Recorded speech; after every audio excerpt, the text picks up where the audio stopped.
ഇന്ന് നിങ്ങൾ കേൾക്കാൻ പോകുന്നത് മറിയമിൻ്റെയും സൽമാൻ്റെയും ജീവിതകഥയാണ്. കഥ ആരംഭിക്കുന്നു. മറിയം മതപരമായ വിദ്യാഭ്യാസമുള്ള ഒരു പെൺകുട്ടിയായിരുന്നു. ഒരു ചിട്ടയായ ജീവിത രീതി അവൾക്കുണ്ടായിരുന്നു. എന്നാൽ സൽമാൻ നേരെ തിരിച്ചായിരുന്നു. അവന് മതപരമായ കാര്യങ്ങളിൽ ഒരു കരുതലും ഉണ്ടായിരുന്നില്ല.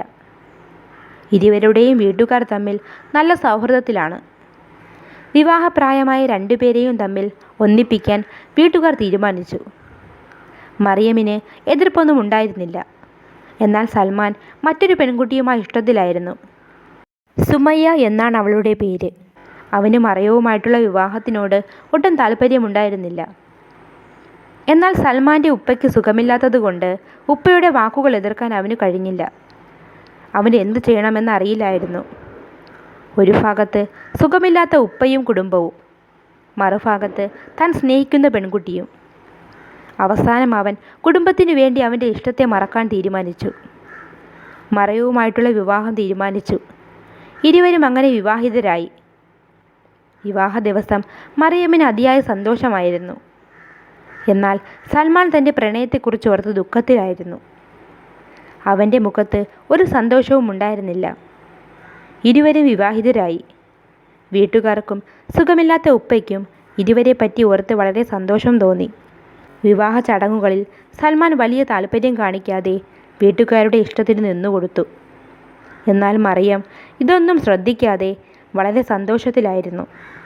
സൽമാനെപ്പോലെ സുന്ദരനായ ഒരു യുവാവ് തൻ്റെ ജീവിത പങ്കാളിയായി ലഭിച്ചതിൽ അവൾക്ക് അതിയായ സന്തോഷം തോന്നി. വിവാഹ ചടങ്ങുകളൊക്കെ കഴിഞ്ഞ് നേരമിരുട്ടി. സൽമാനെ കാത്ത് മറിയം മുറിക്കുള്ളിൽ ഇരിക്കുകയായിരുന്നു. അവിടേക്ക് വന്ന സൽമാൻ മറിയമിനെ ഒട്ടും ശ്രദ്ധിക്കാതെ അവൻ ലാപ്ടോപ്പ് നോക്കി തൻ്റെ ജോലി കാര്യങ്ങൾ ചെയ്യുന്നുണ്ട്. മറിയം സൽമാനെ കാത്തിരിക്കുകയായിരുന്നു. എന്നാൽ അവൻ അവളെ നോക്കാൻ കൂടി തയ്യാറായില്ല. കുറച്ചു കഴിഞ്ഞപ്പോൾ മറിയം സൽമാൻ്റെ അടുത്തേക്ക് ചെന്നു. അവൻ്റെ ജോലി കാര്യത്തെക്കുറിച്ച് അവൾ ചോദിച്ചു. സൽമാൻ ഒന്നും മിണ്ടാത്തതുകൊണ്ട് എന്തു പറ്റി, എന്തെങ്കിലും പ്രശ്നമുണ്ടോ, മുഖമാകെ വല്ലാണ്ടിരിക്കുന്നല്ലോ എന്നവൾ ചോദിച്ചു. എന്നാൽ മറിയമിനോട് സൽമാൻ പറഞ്ഞു, എനിക്ക് മറ്റൊരു പെൺകുട്ടിയെ ഇഷ്ടമാണ്. നീയുമായി എനിക്ക് ജീവിക്കാൻ കഴിയില്ല. വീട്ടുകാരുടെയും സുഖമില്ലാത്ത ഉപ്പയുടെയും സന്തോഷത്തിനു വേണ്ടിയാണ് ഞാൻ ഈ വിവാഹത്തിന് സമ്മതിച്ചത്. അതുകൊണ്ട് അവരുടെ മുന്നിൽ ഒരുമിച്ച് സന്തോഷത്തിലാണെന്ന് കാണിക്കണം. അല്ലാതെ ഞാനും നീയുമായി ഒരു ബന്ധവും ഉണ്ടാകില്ല. എനിക്ക് നിന്നെ സ്നേഹിക്കാൻ കഴിയില്ല. നീ എന്നെ ഒരു കാര്യത്തിലും ശല്യം ചെയ്യരുത്. വീട്ടുകാരുടെ മുന്നിൽ നമ്മൾ നല്ല ഭാര്യ ഭർത്താക്കന്മാരായിരിക്കും. ഇത്രയും പറഞ്ഞ് അവൻ അവിടെ നിന്നും എഴുന്നേറ്റ് പോയി. ഇതൊക്കെ കേട്ട് കണ്ണു നിറഞ്ഞ് മറിയം സ്തംഭിച്ചു നിന്നു. താൻ അത്രമേൽ സന്തോഷിച്ച തൻ്റെ ജീവിതം ഒരു നിമിഷം കൊണ്ട് തകർന്നു വീണപ്പോൾ എന്തു ചെയ്യണമെന്നറിയാതെ അവൾ കരഞ്ഞുകൊണ്ട് ആ രാത്രി തള്ളി നീക്കി. നേരം പുലർന്നു. സൽമാൻ തൻ്റെ വീട്ടുകാരുടെ മുന്നിൽ താനൊരു നല്ല ഭർത്താവാണെന്ന രീതിയിൽ പെരുമാറാൻ തുടങ്ങി. മറിയമിന് ആഹാരമൊക്കെ വിളമ്പി അവളെ കഴിക്കാൻ നിർബന്ധിക്കുന്നു. ഇതൊക്കെ കണ്ട് വീട്ടുകാർക്കും വളരെ സന്തോഷമായി. എന്നാൽ മറിയമാകെ വിഷമത്തിലായിരുന്നു.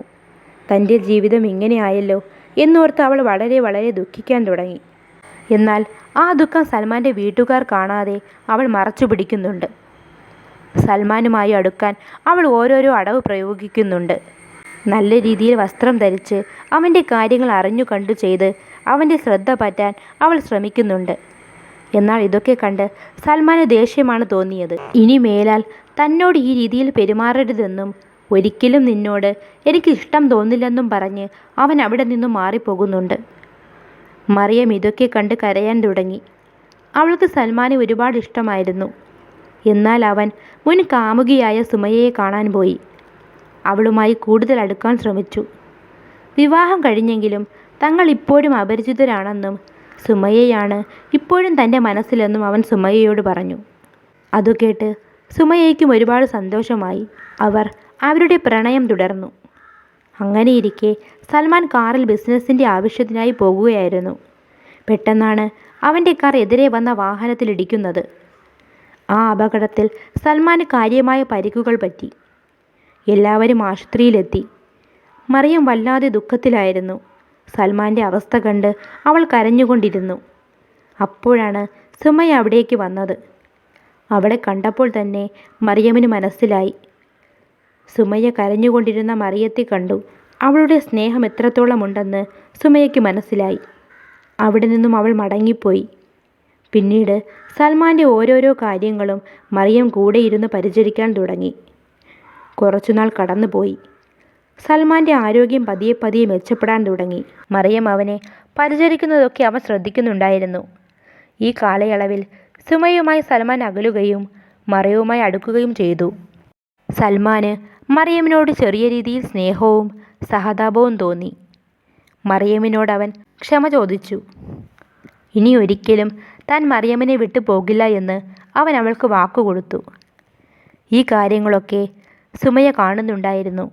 സൽമാനെ കാണാനെത്തിയ സുമയ്യയ്ക്ക് മനസ്സിലായി ഇനി സൽമാൻ്റെ ജീവിതത്തിൽ തനിക്ക് സ്ഥാനമില്ലെന്ന്. അവൾ അവിടെ നിന്നും ദുഃഖത്തോടെ തിരിച്ചുപോയി. ആശുപത്രിയിൽ നിന്നും വീട്ടിലേക്ക് വന്ന സൽമാനും മറിയവും പുതിയൊരു ജീവിതം ആരംഭിക്കാൻ തുടങ്ങി. സൽമാൻ്റെ അസുഖം പൂർണ്ണമായും ഭേദമായി. മറിയവും സൽമാനും സ്നേഹത്തോടെ ജീവിക്കാൻ തുടങ്ങി. അവർ ഇരുവർക്കും ഒരു പെൺകുഞ്ഞു പിറന്നു. ജീവിതം ആസ്വദിച്ചവർ 3 പേരും സ്നേഹത്തോടെ മുന്നോട്ടു പോയി.